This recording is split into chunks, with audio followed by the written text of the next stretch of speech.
Corona से ये है कि अगर जिसके बुखार हो अपना दवाई ले लेंगे। खांसी जुकाम हर सीजन आता है जाता है, अपने जैसे शरीर को मेडिसिन की ज़रूरत होगी अपनी ले ले। ये तो कोई खास बड़ी बात नहीं। ਸਰਕਾਰ ਕਹਿ ਰਹੀ ਹੈ ਕਿ ਮੌਤਾਂ ਬਹੁਤ ਜ਼ਿਆਦਾ ਹੋ ਰਹੀਆਂ ਨੇ, ਆਕਸੀਜਨ ਦੀ ਕਮੀ ਆ ਗਈ ਆ, ਕਰੋਨਾ ਦਾ ਜਿਹੜਾ ਦੂਜੀ ਲਹਿਰ ਆ ਉਹ ਉੱਠੀ ਆ। ਭਾਰਤ ਦੇ ਵਿੱਚ ਹਾਲਾਤ ਬਹੁਤ ਨਾਜ਼ੁਕ ਬਣੇ ਹੋਏ ਨੇ। कितने नाजुक। ये जो 4 दिन पहले तक जो रैली हो रही थी बंगाल में, तब कौन सा स्ट्रॉन्ग वो था। उस टाइम भी तो कोरोना का युग होगा। ये चीज़ ज़्यादा दिन नहीं चलती सर। हमें तो पता था 2 मई के बाद सरकार लॉकडाउन भी लगाएगी, ये हमारे को पहले भी पता है। सरकार फैसला लेने में हफ्ता 10 दिन लगाएगी ना। किसान भी उस बाट में है, जैसी सरकार चाल चलेगी वैसे किसान एक्टिव है, मिलेगा या। पंजाब में अभी चुनाव नज़दीक हैं, मुख्यमंत्री उप मुख्यमंत्री के चेहरे उजागर हैं यहाँ से। अब किसको मान रहे हो पंजाब में, किसको मान रहे हो आप, मुख्यमंत्री और उप मुख्यमंत्री? लखा सिद्धाना और दीप सिद्धू। काफ़ी उनका विरोध भी हो रहा है, किसानों की स्टेजों से भी विरोध हो रहा है, उसको कैसे देखते हैं? जो जिसका पैसा जिसका वो पीछे से आ रहा होगा वही तो विरोध करेगा। जब जमीनी युवाओं की ताकत को जब छेड़ के देखोगे ना तब पता लगेगा।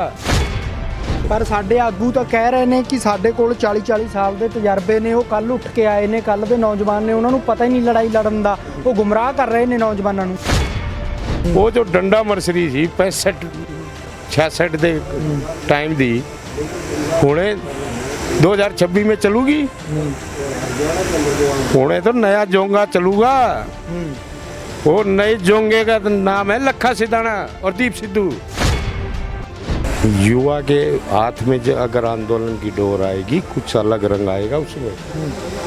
वो ये बीजेपी कांग्रेस का खेल नहीं होगा, वो तो आर पार की जंग का ऐलान होगा।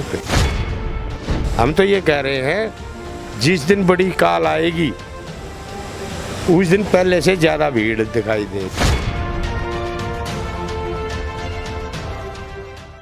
ਸਤਿ ਸ਼੍ਰੀ ਅਕਾਲ ਜੀ, ਤੁਸੀਂ ਦੇਖ ਰਹੇ ਹੋ ਪੰਜਾਬੀ ਲੋਕ ਚੈਨਲ। ਮੈਂ ਮਨਵਿੰਦਰ ਸਿੰਘ ਟਿਵਾਣਾ। ਅੱਜ ਅਸੀਂ ਪਹੁੰਚੇ ਹਾਂ ਠੀਕਰੀ ਬਾਰਡਰ ਤੇ।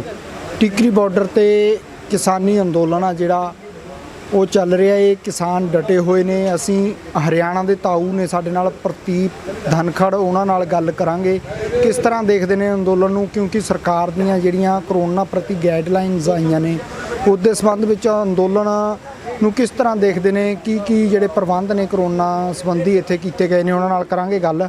ਹਾਂਜੀ ਤਾਊ, ਕਿਸ ਤਰ੍ਹਾਂ ਦੇਖਦੇ ਹੋ ਤੁਸੀਂ? ਕਰੋਨਾ ਦਾ ਦੌਰ ਆ, ਸਰਕਾਰ ਕਹਿ ਰਹੀ ਆ ਕਰੋਨਾ ਦਾ ਜਿਹੜਾ ਵਾਧਾ ਕਾਫੀ ਹੋ ਰਿਹਾ ਹੈ, ਉਸ ਨੂੰ ਕਿਸ ਤਰ੍ਹਾਂ ਦੇਖਦੇ ਹੋ? कोरोना से ये है कि अगर जिसके बुखार हो अपना दवाई ले लेंगे। खांसी जुकाम हर सीजन आता है जाता है, अपने जैसे शरीर को मेडिसिन की ज़रूरत होगी अपनी ले ले। ये तो कोई खास बड़ी बात नहीं। ਸਰਕਾਰ ਕਹਿ ਰਹੀ ਹੈ ਕਿ ਮੌਤਾਂ ਬਹੁਤ ਜ਼ਿਆਦਾ ਹੋ ਰਹੀਆਂ ਨੇ, ਆਕਸੀਜਨ ਦੀ ਕਮੀ ਆ ਗਈ ਆ, ਕਰੋਨਾ ਦਾ ਜਿਹੜਾ ਦੂਜੀ ਲਹਿਰ ਆ ਉਹ ਉੱਠੀ ਆ। ਭਾਰਤ ਦੇ ਵਿੱਚ ਹਾਲਾਤ ਬਹੁਤ ਨਾਜ਼ੁਕ ਬਣੇ ਹੋਏ ਨੇ। कितने नाजुक। ये जो 4 दिन पहले तक जो रैली हो रही थी बंगाल में, तब कौन सा स्ट्रॉन्ग वो था।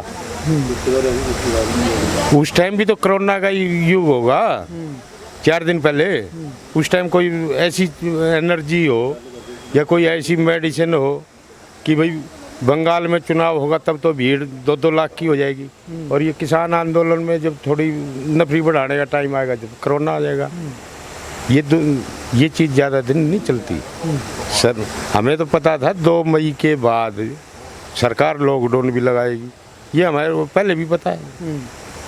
तो अगर किसी के बुखार या खांसी जुकाम की कोई शिकायत होगी तो उसकी दवाई ले लेगा, क्योंकि शरीर ठीक रहेगा तो संघर्ष लंबा चलेगा।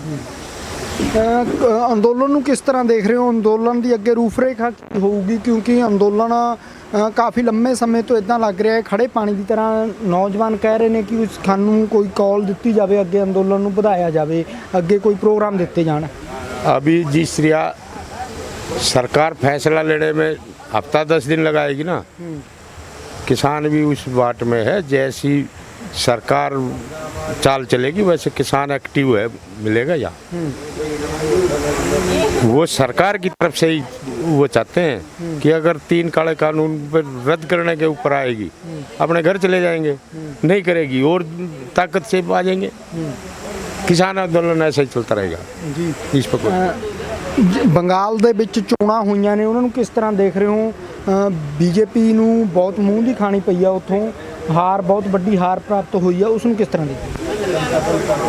एक चीज और है, अभी तो चलो ये 21 में तो समय कम था कि भी यहाँ से किसान आंदोलन से ही ऐलान करना पड़ा बीजेपी को वोट नहीं देंगे, बीजेपी को हराओ। तो ममता सामने थी, ममता को चांस मिल गया। अभी 22 में पंजाब में और इसमें है, पंजाब में और यूपी में है, वहाँ पहले से तैयार हैं। हरियाणा में तो 24 में आएगा। बात ये है कि 3 काले किसान के ये 3 काले कानून रद्द करने होंगे, एमएसपी कानून देना होगा। इसके बीच में ना तो कोरोना अड़ेगा ना लॉकडाउन अड़ेगा। ਇਹ ਯੂਪੀ ਦੀ ਗੱਲ ਕਰੀਏ, ਯੂਪੀ 'ਚ ਪੰਚਾਇਤੀ ਚੋਣਾਂ ਸੀਗੀਆਂ 75 ਜ਼ਿਲ੍ਹਿਆਂ ਦੇ ਵਿੱਚ, ਉੱਥੇ ਵੀ ਬੀਜੇਪੀ ਨੂੰ ਮੂੰਹ ਦੀ ਖਾਣੀ ਪਈ ਹੈ। ਇਹ ਕੀ ਲੱਗ ਰਿਹਾ ਹੈ? ਕਿਉਂਕਿ ਉੱਥੇ ਉਹਨਾਂ ਦਾ ਗੜ੍ਹ ਸੀਗਾ ਬੀਜੇਪੀ ਦਾ, ਯੂਪੀ ਨੂੰ ਬੀਜੇਪੀ ਦਾ ਗੜ੍ਹ ਮੰਨਿਆ ਜਾ ਰਿਹਾ ਹੈ ਤੇ ਉੱਥੇ ਉਹਨਾਂ ਨੂੰ ਵੱਡੀ ਹਾਰ ਪ੍ਰਾਪਤ ਹੋਈ ਆ। ਜਿਹੜਾ ਕਿਸਾਨੀ ਅੰਦੋਲਨ ਆ, ਕਿਸਾਨਾਂ ਪ੍ਰਤੀ ਇਹ ਕਾਨੂੰਨ ਲਿਆਂਦੇ ਨੇ, ਉਹਦਾ ਹੀ ਨਤੀਜਾ ਹੈ। ये जिसको स्मार्ट सिटी बताया करते बनारस को एक और नाम दिया था पीछे, क्वेटा क्या, कि बनारस को क्वेटा बना देंगे। क्वेटा तो बना ना सके, शायद शमशान नगरी जरूर बना दिया उसको।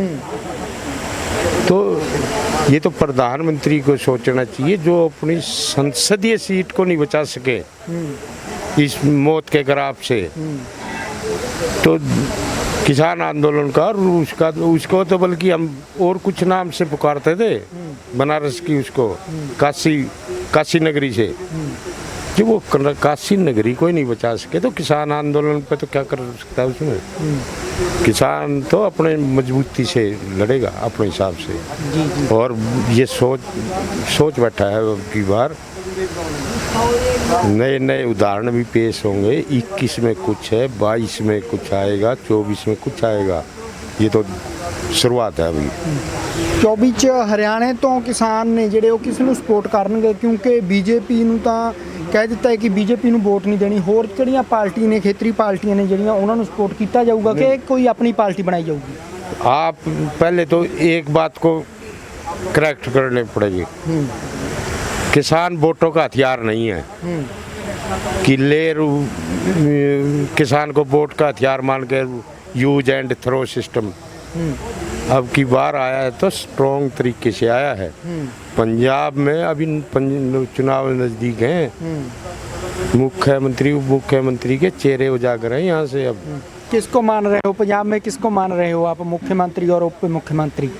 लखा सिधाना और दीप सिद्धू। लखा सिधाना, दीप सिद्धू। लेकिन काफ़ी उनका विरोध भी हो रहा है, किसानों की स्टेजों से भी विरोध हो रहा है, उसको कैसे देखते हो? जो जिसका पैसा जिसका वो पीछे से आ रहा होगा वही तो विरोध करेगा। जब जमीनी युवाओं की ताकत को जब छेड़ के देखोगे ना तब पता लगेगा। युवा की ताकत से जब भी बदलाव आया है, कोई आंदोलन खड़ा हुआ है या बना है, वो युवा की ताकत से। 77 का आंदोलन, जेपी का आंदोलन युवा की ताकत से। अन्ना आंदोलन जो बदलाव आया वो युवा की ताकत से। पर साडे आगू तो कह रहे ने कि साडे कोल 40-40 साल के तजर्बे ने, वो कल उठ के आए ने, कल दे नौजवान ने, उन्होंने पता ही नहीं लड़ाई लड़न दा, वो गुमराह कर रहे ने नौजवानों नूं। एक गल और दसो, जो एस मॉडल एलपी होती थी पुरानी और आज के जोंगे में कितना फर्क है वो बताओ। क्या वो डी मॉडल डंडा मर्सरी आज चल सकती? नहीं, मैं आपने सवाल करदा, वो जो डंडा मर्सरी थी 65 66 ਦੇ ਟਾਈਮ ਦੀ ਹੁਣੇ 2026 में चलूगी ਹੁਣੇ तो नया जोंगा चलूगा वो नए जोंगे का तो नाम है लखा सिधाना और दीप सिद्धू वो देखना मुख्यमंत्री दी कुर्सी और उप मुख्यमंत्री दी कुर्सी ਤੇ कौन बैठता है ਜੀ ਤੇ ਅੰਦੋਲਨ ਨੂੰ ਕਿਸ ਤਰ੍ਹਾਂ ਦੇਖ ਰਹੇ ਹੋ ਅੰਦੋਲਨ 'ਚ ਕੀ ਨੌਜਵਾਨ ਅੱਗੇ ਆਉਣਗੇ ਅੰਦੋਲਨ ਦੀ ਕਿਸ ਤਰ੍ਹਾਂ ਦੇਖ ਰਹੇ ਹੋ ਰੂਪਰੇਖਾ आंदोलन को लीड युवा करेगा युवा की ताकत बगैर आंदोलन नहीं चल रही है अभी तक तो जिस तरह ये क्या कोरोना का दौर बताते हैं ना एक दौर दूसरा दौर तीसरा दौर ये आंदोलन के भी दौर थे पहले 80 साल के बुजुर्गों के हाथ में थी डोर फिर वो मध्य वर्ग के उसमें आ गई युवा के हाथ में जो अगर आंदोलन की डोर आएगी कुछ अलग रंग आएगा उसमें वो ये बीजेपी कांग्रेस का खेल नहीं होगा वो तो आर पार की जंग का ऐलान होगा फिर वो अलग चीज़ है ਅੰਦੋਲਨ 'ਚ ਕਈ ਆਗੂ ਨੇ ਕਈ ਧੜੇ ਨੇ ਆਗੂਆਂ ਦੇ ਪਰ 32 ਪੰਜਾਬ ਦੀਆਂ ਜਿਹੜੀਆਂ ਬੰਦੀਆਂ ਨੇ ਉਹਨਾਂ ਨੂੰ ਹੁਣ ਇਕੱਠੇ ਦੇਖਿਆ ਜਾ ਰਿਹਾ ਹੈ ਪਰ ਅਲੱਗ-ਅਲੱਗ ਉਹਨਾਂ ਦੀਆਂ ਅੰਦੋਲਨ ਨੂੰ ਰੂਪਰੇਖਾ ਦੇਣ ਦੇ ਲਈ ਕੋਈ ਜਿੱਤ ਦੇ ਵੱਲ ਵਧਣ ਦੇ ਲਈ ਸੰਸਦ ਵੱਲ ਪਰ ਕਈ ਆਗੂ ਕਹਿ ਰਹੇ ਨੇ ਕਿ ਲੰਬਾ ਚੱਲੂਗਾ ਉਸ ਨੂੰ ਕਿਸ ਤਰ੍ਹਾਂ ਦੇਖਦੇ ਹੋ और लगेगा थोड़ा समय जिस तरह खून के ग्रुप होते हैं ना AB प्लस पॉइंट ये सब को होते हैं हर एक को पता है अब मुद्दे पे सब एक है मुद्दे पे कोई फर्क नहीं है वो रंगदार डिफेंस लगा लो खून दे पॉजिटिव प्लस पॉइंट ये चलते रहते हैं विचारधारा में कोई फर्क नहीं है कोई पंजाब को कौन लीड कर रहा है कोई नहीं देखता हरियाणा को कौन लीड कर रहा है कोई नहीं देखता सबको एक बात का पता है 3 काले कानून और MSP कानून मिलना चाहिए वे वापस होने चाहिए ये है लड़ाई आज पंजाब को कितने जत्थाबंदी है कोई नहीं देखा ये देखते हैं किस मुद्दे पे कौन बोल रहा है बस वो ठीक होना चाहिए वो ठीक है दिशा जिसको दिशा बोलते हैं दिशा ठीक है इस आंदोलन की रणनीति ठीक है और कुछ नहीं रहता ਹਰਿਆਣੇ 'ਚ ਕਿਸ ਤਰ੍ਹਾਂ ਦੇਖ ਰਹੇ ਨੇ ਕਿਸਾਨ ਕਿਉਂਕਿ ਕਰੋਨਾ ਦਾ ਕਾਫੀ ਦੌਰ ਚੱਲ ਰਿਹਾ ਹੈ ਉਸ ਨੂੰ ਕਿਸ ਤਰ੍ਹਾਂ ਦੇਖ ਰਹੇ ਨੇ ਹਰਿਆਣੇ ਦੇ ਪਿੰਡਾਂ ਦੇ ਵਿੱਚ ਲੋਕ कोरोना को मान ही नहीं रहे हम तो ये कह रहे हैं जिस दिन बड़ी काल आएगी उस दिन पहले से ज़्यादा भीड़ दिखाई देगी ਜੀ ਜੀ तो कोरोना कहाँ रहेगा हम तो सीधी कह रहे हैं उधर घुमा लो उधर वो जाते जाते दिखाई दे रहे कोरोना कहाँ है ये रेल चल रही कोरोना कहाँ है कोरोना होती तो मेट्रो भी बंद होती ਧੰਨਵਾਦ ਜੀ ਸਾਡੇ ਨਾਲ ਹੋਰ ਵੀ ਕਿਸਾਨ ਨੇ ਹਰਿਆਣੇ ਤੋਂ ਹਾਂਜੀ ਕੀ ਨਾਮ ਹੈ ਜੀ ਆਪਣਾ मेरा नाम जिया लाल है जनरल सेक्रेटरी भारतीय किसान यूनियन हरियाणा चौधरी घासीराम नयन से ਜੀ ਜੀ ਲਾਲ ਜੀ ਕਿਸ ਤਰ੍ਹਾਂ ਦੇਖ ਰਹੇ ਹੋ ਕਿਉਂਕਿ ਸਰਕਾਰ ਕਹਿ ਰਹੀ ਹੈ ਕਿ ਕਰੋਨਾ ਹੈ ਜਿਹੜਾ ਬਹੁਤ ਵੱਧ ਗਿਆ ਹੈ ਲੋਕਡਾਊਨ ਲਗਾ ਦਿੱਤਾ ਗਿਆ ਹੈ ਹਰਿਆਣੇ 'ਚ ਵੀ ਪਾਬੰਦੀਆਂ ਨੇ ਪੰਜਾਬ 'ਚ ਵੀ ਪੰਜਾਬ ਸਰਕਾਰ ਨੇ ਕਿਹਾ ਹੈ ਜਿਹੜੇ ਲੋਕ ਬਾਹਰਲੇ ਸੂਬਿਆਂ ਤੋਂ ਆਉਣਗੇ ਉਹਨਾਂ ਨੂੰ ਆਪਣੀ ਨੈਗੇਟਿਵ ਜਿਹੜੀ ਰਿਪੋਰਟ ਆ ਉਹ ਦਿਖਾਉਣੀ ਪਊਗੀ 72 ਘੰਟੇ ਦੀ ਤੇ ਜਿਹੜਾ ਟੀਕਾਕਰਨ ਆ ਉਹ ਕਿਰਾਇਆ ਵਾ ਹੋਣਾ ਚਾਹੀਦਾ ਤਾਂ ਪੰਜਾਬ 'ਚ ਐਂਟਰ ਕਰਾਂਗੇ नहीं एंटर नहीं होने देता जाऊगा ये कोरोना तो इलेक्शन का दौरान यहाँ जिस टाइम 5 राज्यों में इलेक्शन था कोरोना तो उस टाइम भी था लेकिन इनकी बहुत बड़ी जो कोरोना की बात कर रहे हैं उस टाइम कोरोना कहाँ चला गया था जिस टाइम इलेक्शन के अंदर बहुत बड़ी बड़ी रैलियाँ कर रहे थे ये लोग और बाकी का जो मौका के ऊपर कोरोना की बात ये छेड़ रहे हैं सिर्फ ये इस बात के लिए इस आंदोलन की वजह से छेड़ रहे हैं कि भाई इस कोरोना का कारण से भाई यहाँ लोग आए नहीं लेकिन हरियाणा का किसान हो चाहे पंजाब का किसान हो देश का किसान कोरोना की मार को समझते ही नहीं कोरोना है ही नहीं असलियत में कोरोना ही किसान ही कोरोना है जी सरकार के लिए कोरोना और कोई बीमारी नहीं है किसान को कोरोना समझ रहे हैं सरकार का बीमारी लगाने की सरकार को इस सत्ता से बाहर करने का जो सिस्टम हो रहा है ये असली रौला तो है ये मैंने देखा है कि मेडिकलों के अंदर जाकर गांव के अंदर सिर्फ एक वायरल जो बुखार है आम जो बुखार होते हैं ये बुखार होते हैं आप मामूली दवाई लेना तो वो ठीक हो जाते हैं अगर डॉक्टर के पास जाते हैं तो डॉक्टर के पास जाने के बाद वहाँ उनका वो सैंपल ले लेते हैं उनका टेस्ट करते हैं टेस्ट के अंदर वो कोरोना दिखा देते हैं कहते हैं भाई कोरोना है और कोरोना कहने के बाद वो जब वो हॉस्पिटल में जाते हैं वहाँ वो हॉस्पिटल के अंदर वहाँ इनके कोरोना की जो बात आवे वहाँ उनके पास बेड भी नहीं है, ना इनके पास ऑक्सीजन है, कुछ भी इनके पास प्रबंध नहीं है। कोरोना की बारे में जो बात आवे, चल इन्हें की बात मान ले कोरोना है, इनके प्रबंध भी नहीं कुछ भी कर रखा, लेकिन कोरोना है ही नहीं। कोरोना के अंदर मैंने देखा रोहतक मेडिकल के अंदर एक आदमी एक्सीडेंट हो गया है और उसका पहले जिस टाइम वो जिंदा था उसका कोरोना टेस्ट हुआ, उसका कोई कोरोना नहीं था, जो उसका रिपोर्ट में आया वो नेगेटिव आया। लेकिन वो सुबह 4 बजे रात निकल गई, सुबह 4 बजे उसके प्राण चले जाते हैं। इसका नरवाना के पास गांव है एक मोल खेड़ा, वहाँ का नौजवान लड़का था 17-18 साल का, वो वहाँ गुजरा था, मैंने देखा उसको डेड बॉडी उसकी, और वहाँ स्ट्रेचर पर गिर गया था बरामदा के अंदर हॉस्पिटल में इमरजेंसी के अंदर। तो उसका बाद में कहते हैं कि भाई इसका तो पोस्टमार्टम उस टाइम होगा, डेड बॉडी उस टाइम देंगे, पर इसका कोरोना टेस्ट होगा। वो जितने भी डेड बॉडी हैं, जितनी भी और बीमारियों में मरते हैं, वो सारा का सारा कोरोना के बिठाने के लिए कोरोना के अंदर बीमारी लगाकर कोरोना को घोषित कर देते हैं, भाई तो कोरोना में मर गया। मेरी बहन थी चाचा की लड़की, वो 6 महीने से बीमार थी, उसका वो तकलीफ़ थी, उसका काफ़ी उस खून खान भी चढ़ा था, कोई कोरोना नहीं था, कुछ नहीं था।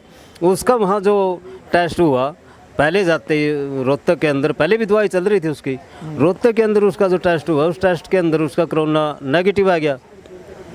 उसके बाद फिर वो आखिर में दोबारा फिर चली गई दवाई लेने, तो वहाँ चली गई तो वैसे कमज़ोर वो ज़्यादा हो रही थी, काफ़ी कमज़ोर हो रही थी, आखिरी स्टेज पर जा रही थी वो, तो वो गुजर गई। वो गुजरने के बाद उन्होंने दाड़ दी उसी टाइम वो कोरोना के अंदर दे दी।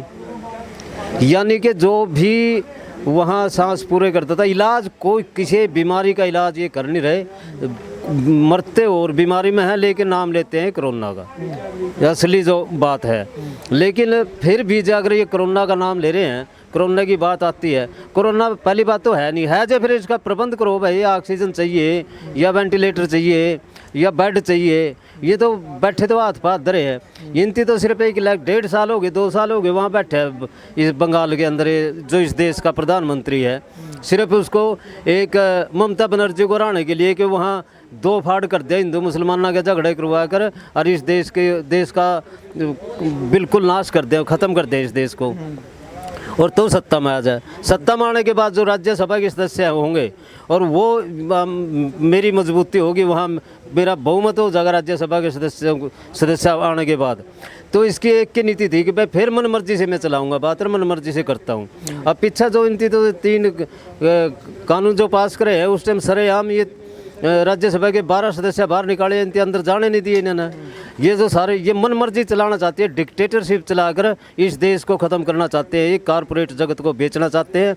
ये तो असलियत में ये आंदोलन की बात है, पंजाब है चाहे हरियाणा है चाहे पूरा देश का किसान है। अब मसला है राजनीति से हमने अभी तक फ़िलहाल किसी से कोई मतलब नहीं, भाई क्या राजनीति है, किस ढंग से होना है, राजनीति करेंगे, करने वाले जिस टाइम करेंगे। लेकिन फ़िलहाल तो हमारा एक ही चिड़िया का जुगर अर्जुन को एक चिड़िया की आंख दिख रही थी, किसान को सिर्फ अब ये 5 कानून दिख रहे हैं। बस जब तक ये 5 कानून वापस नहीं होते उस टाइम तक हमारे आगे कोई सोच नहीं, और इसको सिर्फ चाहे हमने 2024 तक बैठना पड़े हो, लेकिन इसकी पूरी जड़ खोद का चोआ में जड़ निकाल के इसकी बाहर फेंकांगे, इसको जिंदा नहीं रहने देंगे इसके ये क्या नाम राजनीति के अंदर। इसकी राजनीति का जो लिबास है, प्रधानमंत्री का लिबास अपना आप ही फेंकना पड़ेगा। ये जनता यहाँ तक पहुँचने पे तैयार हो रही है। ये अपना आप को इतने बड़े शहंशाह समझ रहे हैं ये दोनों आदमी, ये देश को जनता को कुछ समझ नहीं रहे, सिर्फ एक कीड़े मकोड़े समझ रहे हैं जनता को, लेते हैं इनकी खून पर राजनीति की आज तक। ये असलियत में मौतों के सौदागर हैं। इनकी जब भी राजनीति की है, जब भी जहाँ भी बदलाव लिया है, आपस में मनस मरवा कर, आपस में झगड़े करवा कर, गुजरात के अंदर मुसलमानों का और हिंदुओं का झगड़ा करवा कर जो बहुत बड़ा नुकसान हुआ था, तब जाकर ये वहाँ सत्ता में आए थे। सत्ता में आने के बाद फिर इन्होंने डिक्टेटरशिप शुरू कर दी वहाँ। इसी तरह से पूरा देश के अंदर करना चाहते हैं, लेकिन यहाँ अब नहीं चलेगी, इसकी जितनी चलनी थी चल गई। अब देश का किसान और मजदूर समझ चुका है इसकी चाल को, और कारपोरेट जगत को ये देश को देना जो चाहता है उसको बिल्कुल सहन नहीं करेंगे किसान। अब आर पार की लड़ाई लड़ेंगे, लुटेरा और कमेरे की लड़ाई बीच की लड़ाई है, कसी और कलम की बीच की लड़ाई है, पैदल चलने वालों की, हवाई जहाज़ में चलने वालों के साथ लड़ाई है। और इनका नाश करके छोड़ेंगे जब तक यह जनता एकजुट है और रहेगी। और जो पंजाब के किसानों का और हरियाणा के किसानों की जो बात आती है, पंजाब के किसानों के संगठन के बारे में जो आप बात कर रहे थे, कहाँ है अलग अलग संगठन? बेच सकता है, अलग अलग अपना नाम रख रहे हो। अभी तक तो हमने हमारा सामने कोई संगठन ऐसा आया नहीं, कोई आदमी कि भाई एक आदमी भी नेगेटिव बात आई हो। सभी के सभी एकजुट है, पूरा देश के किसान एकजुट है। 500 साढ़े 500 जो किसान संगठन है वो सारे एकजुट हैं, किसी का कोई मतलब नहीं। और जो संयुक्त मोर्चा जो फैसला लेगा, उस फैसला के तहत ये देश का किसान आंदोलन करेगा। देखते हैं आहिस्ता आहिस्ता आहिस्ता। तेल देखो, तेल की धार देखो, इसका इंती पूरा इलाका है, तब जाकर वो एक मैं पहले भी कहूँ था, यह तो वह बात है सपेरा वाली और कुत्ता वाली, बाबा वाली और कुत्तिया वाली। वह कुत्ती रोज़ पाड़े कर दी, बाबा ने भौंके कर दी, बीन बजाई कर दो और ले गया बीन अपना। उसकी तो चादर डेली तंग कर रही है तना, तो इस गाड़ में को लिगड़ने को दे रही। वह बीन उसी की तरफ बजाना शुरू कर दी। वह आखिर में जाएगा, वह कुत्ती जिस तरह से बरामदा में आएगी, बरामदा में से चल कर वह उसमें सूपा में चलेगी अंदरली कोठड़ी में। वहाँ जाने के बाद उसका ऊपर लग गया बीन बजान। वह बिल्कुल ठंडी कर दी उसकी, इस ढंग से ठंडा करके इस थोड़ा लंबा गेड़ गए, तब जाएगा किसान पीछा हटेंगे जी, पीछे नहीं हटते। ਬੰਗਾਲ ਦੀਆਂ ਚੋਣਾਂ ਨੂੰ ਕਿਸ ਤਰ੍ਹਾਂ ਦੇਖਦੇ ਹੋ? ਬਹੁਤ ਵੱਡੀ ਜਿੱਤ ਹੈ ਜਿਹੜੀ ਮਮਤਾ ਬੈਨਰਜੀ ਨੂੰ ਹਾਸਲ ਹੋਈ ਹੈ, ਉਸ ਨੂੰ ਕਿਸ ਤਰ੍ਹਾਂ ਦੇਖ ਰਹੇ ਹੋ? ਤੇ ਮੋਦੀ ਦੀ बीजेपी ਦੀ ਉੱਥੇ ਹਾਰ ਹੋਈ ਹੈ। ये इसके अंदर सबसे बड़ी बात यह है, ये किसान बैठे हैं यहाँ। इस किसान की वजह तो है, किसानों ने वहाँ एक ही रैली की है, 1-2 रैली की है किसानों ने।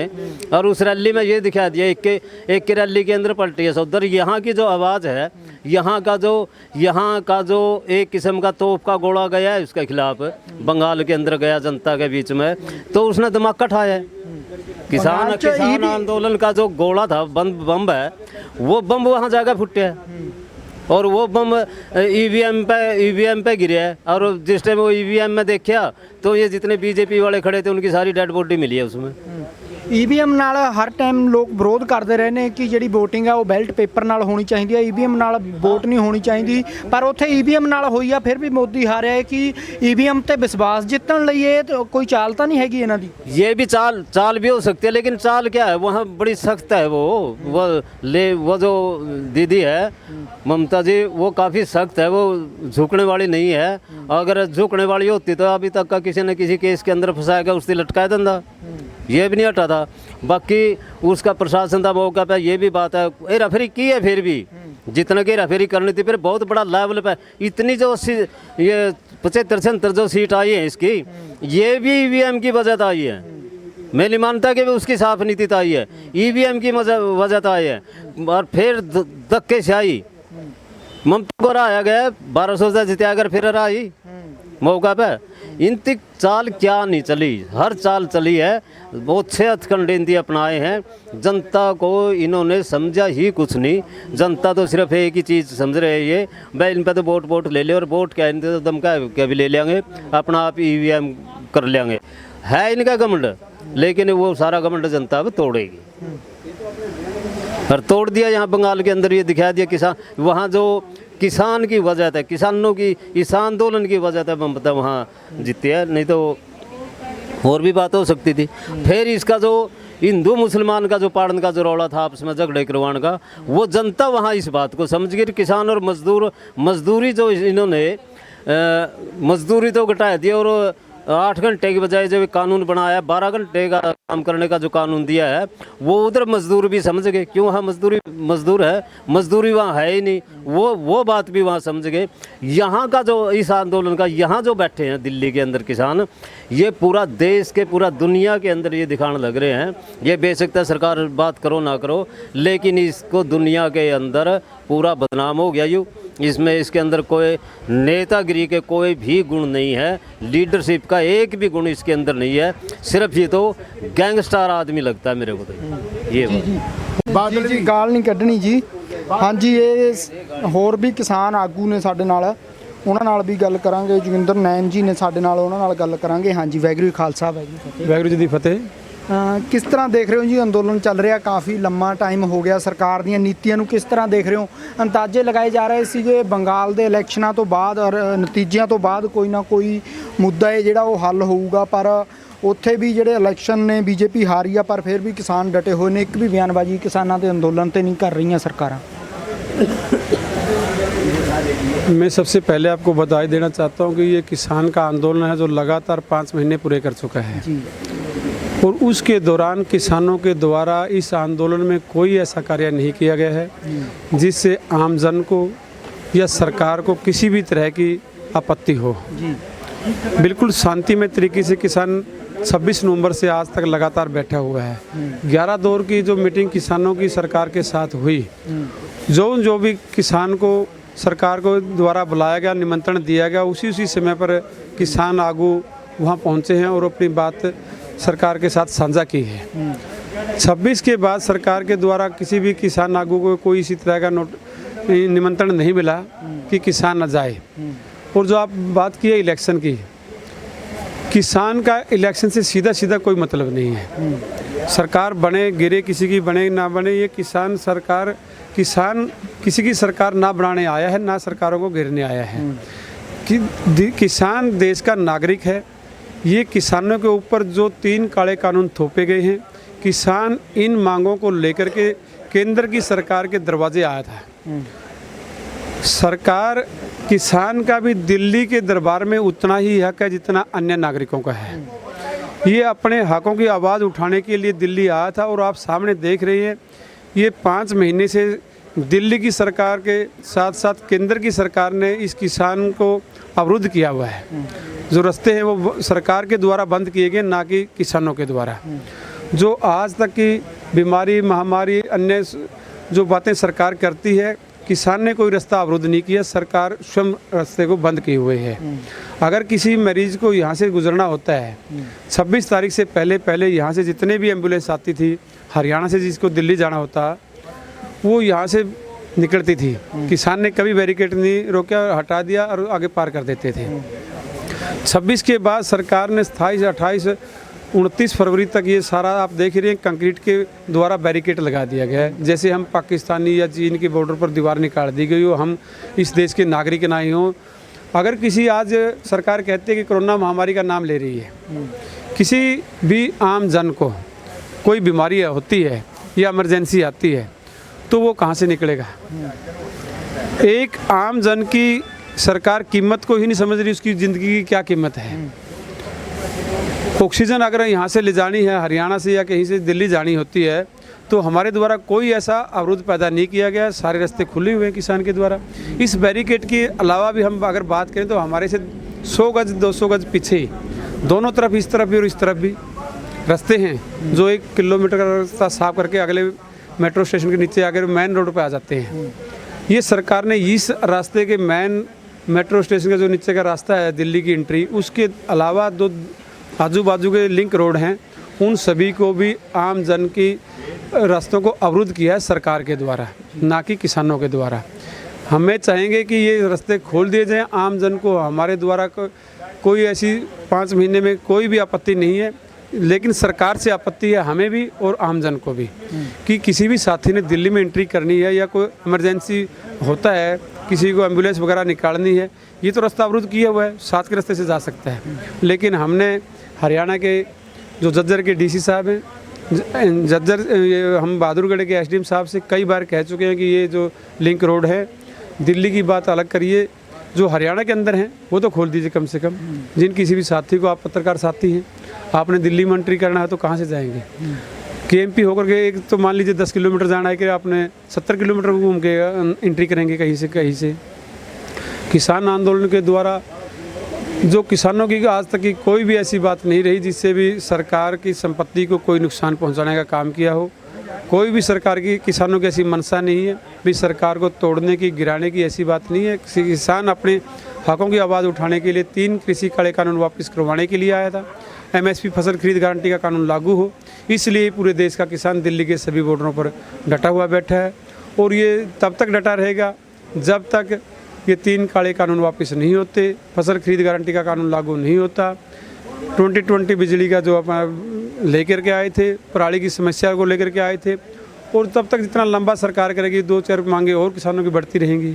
मेन बात तो ये वो लेकर के आए थे, उन पर सरकार ने आज तक कोई गौर नहीं किया है। इसलिए आज भी किसान शांतिमय तरीके से लगातार, ये कह लीजिए कि एक किस्म से अपना बड़ा गांव बस चुका है। हरियाणा पंजाब का साझा गांव हो चुका है, ये साझी बस्ती हो चुकी है।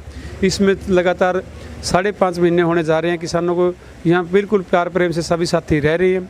नहाना धोना अपने आप कर रहे हैं, अपनी सुविधा से कर रहे हैं, या पंजाब के साथी हरियाणा के साथियों के द्वारा जो सुविधा दी जा रही है उनके द्वारा है। सरकार की तरफ से कोई भी सुविधा इस आंदोलनकारियों को, मैं यहाँ तक भी कहना चाहूँगा कि बिसलरी पानी और वे दूसरे पानी तो दूर की बात हुई सरकार के द्वारा। सरकार, हरियाणा सरकार, दिल्ली सरकार आज तक आंदोलनकारियों को जो नहरी पानी है, वाटर सप्लाई का पानी है, वो भी मुहैया नहीं करवा पाई है जी। ये जो बहादुरगढ़ का नीचे का पानी है वो इतना गंदा पानी है। अगर यहाँ उस पानी में व्यक्ति नहाता है या कपड़े धोता है, साबुन उस पर नहीं लगती है, बिल्कुल हर व्यक्ति के शरीर पर खुजली होती है। इतना गंदा पानी है। और ना ही यहाँ कोई सफाई की व्यवस्था है। आने वाला समय जो अब आगे आने वाला समय है, 1-2 महीना, जो वो बारिश का होने वाला शुरू है, बिल्कुल सारी की सारी बहादुरगढ़ की जो दिल्ली के साथ लगता हुआ टिकरी बॉर्डर का सीवरेज व्यवस्था है वो बिल्कुल ठप है, बिल्कुल अवरुद्ध है।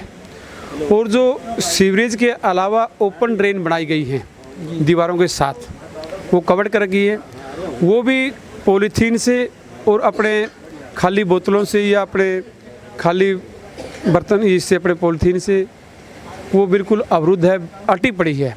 लेकिन सरकार को ये किसानों से तो कोई समस्या हो सकती है, मान लीजिए भाई इनकी बात हमने नहीं माननी। जो यहाँ की आम जनता है, जो यहाँ की नागरिक हैं, जो दिल्ली अर्बन एरिया के अलावा शहरी क्षेत्र बहादुरगढ़ में रहते हैं, वो लोग दिल्ली अर्बन का सारा खर्चा वहन करते हैं। म्यूनिसिपल कमेटी को जो नागरिकता उनको ले रखी है, अपने मकान ले रखे हैं, उन सभी का खर्चा देते हैं। नगर पालिका को जो पैसा देते हैं साफ़ सफाई और सुरक्षा का, रक्षा का, उनको भी सुविधा नहीं दी जा रही है। वो तो सोच रहे हैं कि उन किसानों से वो लोग परेशान हों, आवाज़ उठे, किसानों का विरोध करें, किसानों को भगाएं, ऐसी चाल होगी उनकी? नहीं, उनकी चाल 6 महीने के अंदर किसी भी, मेरे यहाँ से आसपास के किसी भी किसान साथी से, दुकानदार से या फैक्ट्री मालिक से, पेट्रोल पंप मालिक से, किसी से भी हमारी बात करवा दीजिए। कोई भी किसान से 5 महीने के अंदर मात्र एक भी दुकानदार, एक भी किराएदार, बल्कि उन्होंने तो दरवाजे खोल रखे हैं। जिस भी मकान मालिक के पास 2 कमरे हैं, वो आंदोलनकारियों से आकर के कहता है कि आपके पास जो मातृशक्ति है, माता बहनें, महिलाएं हैं, वो हमारे इस मकान में रहे। वो लैट्रिन बाथरूम की सुविधा है, वो रसोई खोलने के लिए, जिसके पास भी जितनी सुविधा है, जिसके पास बड़े मॉल हैं, बड़े गोदाम हैं, फैक्ट्री मालिक है, ये आप जिस जगह हम बैठे हुए हैं, ये पेट्रोल पंप है, लगातार 3-4 पेट्रोल पंप यहाँ लगातार बैठे हुए। इस पेट्रोल पंप के मालिक ने भी बिल्कुल खोल रखे हैं लैट्रिन बाथरूम की, टूटी पानी की सफाई की, और उन्होंने कोई आपत्ति आज तक किसान आंदोलन से नहीं की उनको। हालांकि हमें भी पता है भी लाखों करोड़ों रुपए का उनका तेल का और गैस एजेंसी का नुकसान हो चुका है, फिर भी वो इस आंदोलन के साथ हैं। ਜਿਹੜਾ ਕਿਸਾਨਾਂ ਵੱਲੋਂ ਟੋਲ ਫ੍ਰੀ ਤੇ ਕੋਆਪਰੇਟ ਘਰਾਣਿਆਂ ਦਾ ਘਰਾਓ ਕੀਤਾ ਗਿਆ ਸੀ, ਹਰਿਆਣੇ 'ਚ ਵੀ ਕਾਫੀ ਟੋਲ ਪਲਾਜ਼ੇ ਬੰਦ ਨੇ, ਕਿਹਾ ਗਿਆ ਸੀ ਜਦੋਂ ਤੱਕ ਇਹ ਕਾਨੂੰਨ ਰੱਦ ਨਹੀਂ ਹੁੰਦੇ ਅਸੀਂ ਟੋਲ ਪਲਾਜ਼ੇ ਜਾਂ ਕੋਆਪਰੇਟ ਘਰਾਣਿਆਂ ਦੇ ਜਿਹੜੇ ਮੌਲ ਨੇ ਉਹ ਬੰਦ ਰੱਖਾਂਗੇ, ਉਹਨਾਂ ਦਾ ਘਰਾਓ ਰੱਖਾਂਗੇ। ਤੇ ਕਿਤੇ ਨਾ ਕਿਤੇ ਟੋਲ ਪਲਾਜ਼ੇ ਚੱਲ ਰਹੇ ਨੇ। KMP ਤੇ ਅਸੀਂ ਆਏ ਆ, ਉਹ ਟੋਲ ਪਲਾਜ਼ੇ ਖੁੱਲ੍ਹੇ ਨੇ, 3-4 ਵਾਰ ਬੰਦ ਵੀ ਕਰਾ ਦਿੱਤੇ ਗਏ ਨੇ, ਉਹ ਅੱਜ ਵੀ ਚੱਲ ਰਹੇ ਨੇ। ਫਿਰ ਜਿਹੜੇ ਉੱਥੇ ਦੇ ਮੁਲਾਜ਼ਮ ਨੇ, ਉੱਥੇ ਪੁਲਿਸ ਪ੍ਰਸ਼ਾਸਨ ਖੜਾ ਹੈ ਨਾਲ, ਉਹ ਅੱਜ ਵੀ ਪਰਚੀਆਂ ਕੱਟ ਰਹੇ ਨੇ। ਉਸ ਨੂੰ ਕਿਸ ਤਰ੍ਹਾਂ ਦੇਖਦੇ? ये जो आज से 5-5.5 महीने पहले आंदोलन शुरू हुआ था, उस समय मेरे बड़े भाई पंजाब के किसान साथियों के द्वारा दिल्ली कूच से पहले जो कॉरपोरेट घराने हैं, जो रिलायंस के पंप थे, जियो की सिम थी, उनका अकेले पंजाब में इस तरह की मूवमेंट छेड़ी थी कि भी इनका हम घरानों का विरोध करेंगे। जियो की सिम बंद कर दी गई थी, रिलायंस के पंप बंद किए गए, और जितने भी पंजाब के अंदर टोल प्लाजाज थे उनको फ्री करवाने का काम किया गया था। ये 26 नवंबर के बाद जब दिल्ली में किसान एंट्री किया, तो हरियाणा के किसानों के द्वारा पंजाब के किसानों की अगुवाई करके, जो हरियाणा के बॉर्डर थे पंजाब के साथ लगते हुए, किसान अगवा नेताओं के द्वारा वो सभी बैरिकेड हटवाने का काम किया और बड़ाई भाई पंजाब के किसान साथियों को दिल्ली के बॉर्डर तक पहुंचाने का काम किया, दिन रात उनका सहयोग किया, साथ लेकर के आए। उस आंदोलन के बाद हरियाणा के अंदर भी ये आवाज़ उठनी शुरू हुई भी स्टेजों के माध्यम से कि जियो के सिम, रिलायंस के पंप और टोल फ्री करवाई दिए जाएं। आज हरियाणा प्रदेश के अंदर लगभग सभी टोल प्लाजाज फ्री हैं। बहुत से टोल प्लाजाज तो हमारे ऐसे हैं 20 के लगभग, जहां संख्या 2-2 हज़ार से भी ज़्यादा पुरुष और महिलाओं की। आज के समय में भी जो गेहूं की कटाई का पूर्ण रूप से सीजन था, तब भी उन टोल प्लाजाज के ऊपर महिलाएं, पुरुष, नौजवान, युवा साथी लंगर चले हुए हैं, सारी व्यवस्था बनी हुई है। कुछ दिन अब 5-4 दिन के बाद ये कोरोना महामारी का भय दिखा करके सरकार के द्वारा जो दिल्ली का केएमपी रोड है उन पर पुलिस फोर्स के द्वारा ज़बरदस्ती करके ये पर्चियाँ काटने का काम शुरू किया गया है। उनमें भी यहाँ तक कहा गया कि भाई जो हमारे किसान साथी हैं उनको फ्री कर दिया जाएगा, हमारा भी बिजनेस, आपको इनसे क्या फ़र्क पड़ता है जो भाई ट्रक वाले जाते हैं। इस बात को लेकर के भी किसान साथियों के द्वारा टिकरी बॉर्डर, संधू बॉर्डर या अन्य बॉर्डरों पर जितने भी किसान साथी थे उनको जाकर के वहाँ टोल फ्री करवाने का कई बार काम किया गया। अब थोड़ा बहुत आप लोग बता रहे हैं, हमें तो इतना मालूम भी नहीं, वो टोल फ्री हमारी समझ में तो फ्री चल रहे थे। आज शायद हो गया तो उनके पे भी दोबारा से विचार किया जाएगा, उन सभी टोल प्लाजाज को फ्री करवाने का काम करेंगे। लग नहीं रहा आपको कि कोरोना का नाम देकर किसानों का जो ऑपरेशन क्लीन का कहा गया था कि ऑपरेशन क्लीन किया जाएगा, उसकी शुरुआत हो गई है? क्योंकि टोल प्लाजा है जहां पे धरने चल रहे हैं उसके पास में ही बिल्कुल टोल कटे जा रहे हैं। ये सरकार भारू नहीं हो रही किसानों को? नहीं, सिर्फ टोल प्लाजा फ्री करवाने से सरकार कोई बारी नहीं हो सकती। किसान का काम टोल प्लाजा पर बिल्कुल पूर्ण रूप से ये नहीं था भी उनका, ये तो हमारे एक मैन होता है, एक गौण तत्व होते हैं। ये छोटी बातें थी जो हम जब तक करवा सकें करवा रहे हैं, आगे भी करवाएंगे। इसका मतलब ये नहीं है कि वे एक टोल प्लाजा सारे हरियाणा के अंदर 1 या 2 टोल प्लाजा सरकार के द्वारा फ्री करवा दिए गए हैं तो उससे आंदोलन में कोई फर्क होगा, नहीं, ये ऐसी कोई बात नहीं है। पूरे हरियाणा प्रदेश का बच्चा बच्चा इस आंदोलन के लिए दिन रात तैयार है। आप देख ही रहे लोग पंजाब की तरफ से आने वाले समय में कई हज़ारों की संख्या में टिकरी बॉर्डर पर माने तो एक दिन के अंदर भी 25-25, 20-20 हज़ार आदमी एक दिन के अंदर पहुंचे हैं।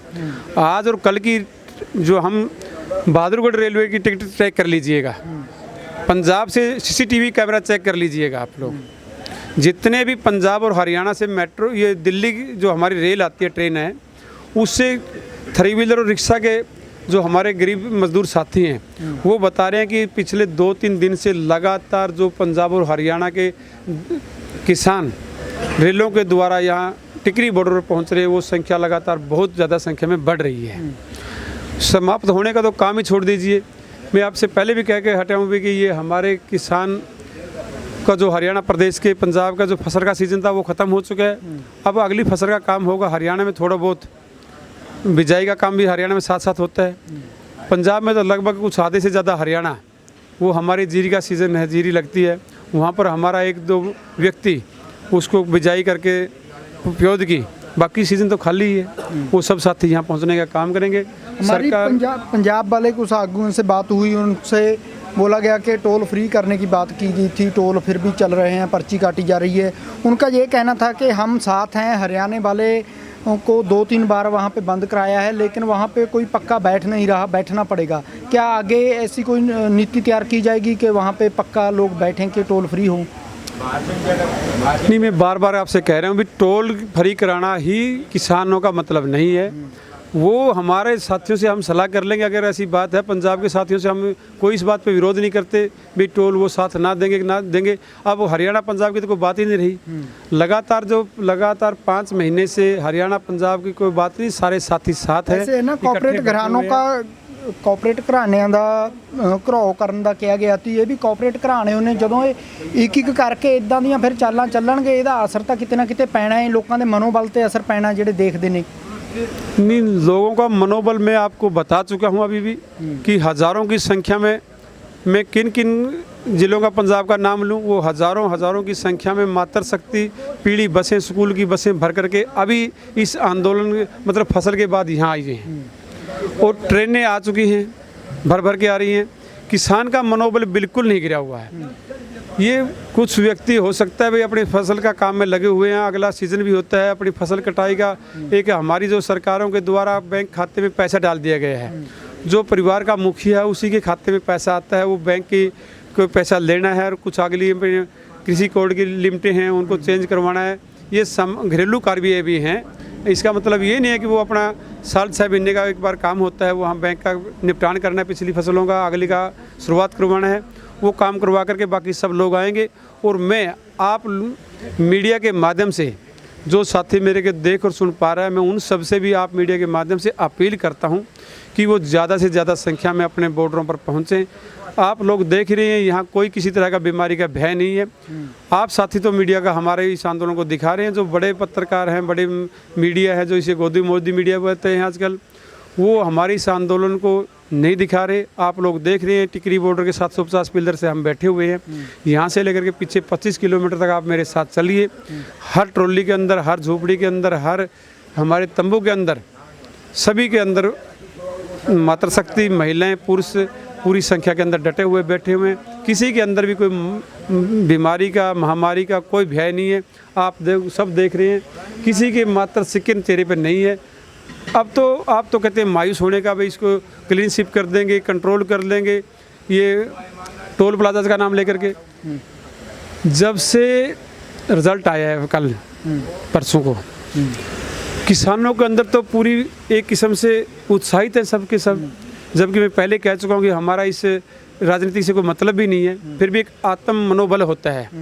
इस ममता की जीत से और बीजेपी की हार से किसान मजदूर बिरादरी का जो आत्म मनोबल बढ़ा है वो देखने लायक है, काबिल गौर है। उसकी हम सब की धन्यवाद करते हैं कि उन सब के अंदर ये एक नए तरीके से एक नई ऊर्जा पैदा हुई है कि आंदोलन कमज़ोर नहीं होगा, आंदोलन मजबूती के साथ लड़ेंगे और डटेंगे। यहाँ जब तक डटे रहेंगे तब तक 3 काले कानून वापस नहीं होंगे, कोई भी किसान वापस नहीं जाएगा। कोई आप देख रहे हैं यहाँ हज़ारों की संख्या में किसान बैठा हुआ है। लगातार 6 महीने के अंदर मात्र एक भी किसान Tikri border, Sandhu border, Dhansa border किसी कोरोना बीमारी की वजह से वापस शहादत में उनका नाम नहीं लिखा गया है। हमारी अन्य बीमारियों से या किसी कारण से वो शहीद हुए हैं किसान, वो अलग बात है, लेकिन कोरोना का जो नाम लिया जा रहा है, जिस दिन हम यहाँ आए थे उस दिन 26 तारीख को भी दिल्ली के बॉर्डर, इस बॉर्डर से अगले पार, उस दिन मेट्रो के अंदर भी, टैक्सी के अंदर भी, जहाँ कहीं भी हम जाते थे मास्क लगाना पड़ता था, लगाते थे लोग और बीच में भी लगाते रहे। यहाँ से 4 कदम आगे मास्क कोरोना बैठा है, यहाँ 4 कदम इधर आते बोर्ड पे ना उस दिन कोरोना था ना आज है, भविष्य की तो हम कह नहीं सकते। जी धन्यवाद जी। हाँ जी, ये सन किसान आगू जो कि हरियाणा तो ने, ਇਹਨਾਂ ਦਾ ਕਹਿਣਾ ਹੈ ਕਿ ਕਰੋਨਾ ਦਾ ਸਾਨੂੰ ਕੋਈ ਡਰ ਨਹੀਂ, ਕਰੋਨਾ ਹੋਊਗਾ ਤਾਂ ਸਰਕਾਰਾਂ ਕੋਲ ਹੋਊਗਾ, ਸਾਡੇ ਅੰਦੋਲਨਾਂ ਦੇ ਵਿੱਚ ਕਰੋਨਾ ਬਿਲਕੁਲ ਨਹੀਂ। ਸਾਡੇ ਲਈ ਕਰੋਨਾ ਤੋਂ ਜ਼ਿਆਦਾ ਖਤਰਨਾਕ ਇਹ ਕਾਨੂੰਨ ਨੇ ਜਿਹੜੇ ਸਰਕਾਰਾਂ ਵੱਲੋਂ ਕਿਸਾਨਾਂ ਤੇ ਥੋਪੇ ਗਏ ਨੇ। ਜਦੋਂ ਤੱਕ ਇਹ ਕਾਨੂੰਨ ਰੱਦ ਨਹੀਂ ਹੋਣਗੇ ਕਿਸਾਨੀ ਅੰਦੋਲਨ ਇਸੇ ਤਰ੍ਹਾਂ ਚੱਲਦਾ ਰਹੂਗਾ। ਇੱਕ ਦਿਨ ਦੇ ਵਿੱਚ ਹਜ਼ਾਰਾਂ ਦੀ ਗਿਣਤੀ 'ਚ ਇੱਥੇ ਪੰਜਾਬ, ਹਰਿਆਣਾ, ਰਾਜਸਥਾਨ ਤੋਂ ਜਿਹੜੇ ਕਿਸਾਨ ਨੇ ਉਹ ਪਹੁੰਚ ਰਹੇ ਨੇ ਤੇ ਅੰਦੋਲਨ ਹੈ ਜਿਹੜਾ ਉਹ ਚੜ੍ਹਦੀ ਕਲਾ ਦੇ ਵਿੱਚ ਆ। ਤੇ ਟੋਲ ਪਲਾਜ਼ਿਆਂ ਦੀ ਗੱਲ ਇਹਨਾਂ ਨੇ ਕੀਤੀ ਹੈ, ਜਿਹੜੇ ਟੋਲ ਪਲਾਜ਼ੇ ਨੇ ਇਹ ਸਰਕਾਰਾਂ ਦੀਆਂ ਜਿਹੜੀਆਂ ਚਾਲਾਂ ਨੇ ਉਹ ਚੱਲ ਰਹੀਆਂ ਨੇ, ਇਸ ਬਾਰੇ ਵੀ ਗੌਰ ਕੀਤੀ ਜਾਊਗੀ। ਟੋਲ ਪਲਾਜ਼ੇ ਵੀ ਜਿਹੜੇ ਨੇ ਫ੍ਰੀ ਕਰਵਾਏ ਜਾਣਗੇ। ਜਿਹੜੇ ਕੁਝ ਦਿਨਾਂ ਤੋਂ ਜਿਹੜੇ ਇਹ ਫੇਰ ਚਲਾਏ ਗਏ ਨੇ KMP ਰੋਡ ਤੇ ਜਿਹੜੇ ਟੋਲ ਪਲਾਜ਼ਾ ਨੇ ਉਹ ਟੈਕਸ ਆ ਜਿਹੜਾ ਵਸੂਲਿਆ ਜਾ ਰਿਹਾ ਹੈ ਗੱਡੀਆਂ ਤੋਂ। ਹਾਲਾਂਕਿ ਕਿਸਾਨਾਂ ਦੀਆਂ ਗੱਡੀਆਂ ਨੇ ਜਿਹੜੀਆਂ ਉਹਨਾਂ ਨੂੰ ਛੂਟ ਆ, ਜਿਨ੍ਹਾਂ ਦੇ ਉੱਤੇ ਝੰਡੇ ਲੱਗੇ ਨੇ, ਪਰ ਜਿਹੜੀਆਂ ਵਪਾਰੀ ਵਰਗ ਦੀਆਂ ਜਾਂ ਆਮ ਗੱਡੀਆਂ ਨੇ, ਲੋਕ ਆਉਂਦੇ ਨੇ, ਉਹਨਾਂ ਤੋਂ ਟੈਕਸ ਵਸੂਲਿਆ ਜਾ ਰਿਹਾ ਹੈ। ਕਿਸਾਨਾਂ ਦਾ ਕਹਿਣਾ ਹੈ ਅਸੀਂ ਇਹ ਗੱਲ ਵੀ ਜਿਹੜੀ ਆਪਣੀ ਮੀਟਿੰਗ ਦੇ ਵਿੱਚ ਉਠਾਵਾਂਗੇ ਤੇ ਟੋਲ ਪਲਾਜ਼ੇ ਵੀ ਫ੍ਰੀ ਕਰਾਵਾਂਗੇ। ਇਹ ਕਾਨੂੰਨ ਜਦੋਂ ਤੱਕ ਰੱਦ ਨਹੀਂ ਹੁੰਦੇ ਕਿਸਾਨ ਇਸੇ ਤਰ੍ਹਾਂ ਡਟੇ ਰਹਿਣਗੇ ਤੇ ਇਹ ਕਾਨੂੰਨ ਨੇ ਜਿਹੜੇ ਰੱਦ ਕਰਵਾ ਕੇ ਹੀ ਇੱਥੋਂ ਵਾਪਸ ਜਾਣਗੇ। ਅਸੀਂ ਤੁਹਾਨੂੰ ਪਲ ਪਲ ਦੀ ਅਪਡੇਟ ਦਿੰਦੇ ਰਹਾਂਗੇ। ਤੁਸੀਂ ਜੁੜੇ ਰਹੋ ਪੰਜਾਬੀ ਲੋਕ ਚੈਨਲ ਦੇ ਨਾਲ। ਮੈਂ ਮਨਵਿੰਦਰ ਸਿੰਘ ਟਿਵਾਣਾ, ਟਿਕਰੀ ਬਾਰਡਰ।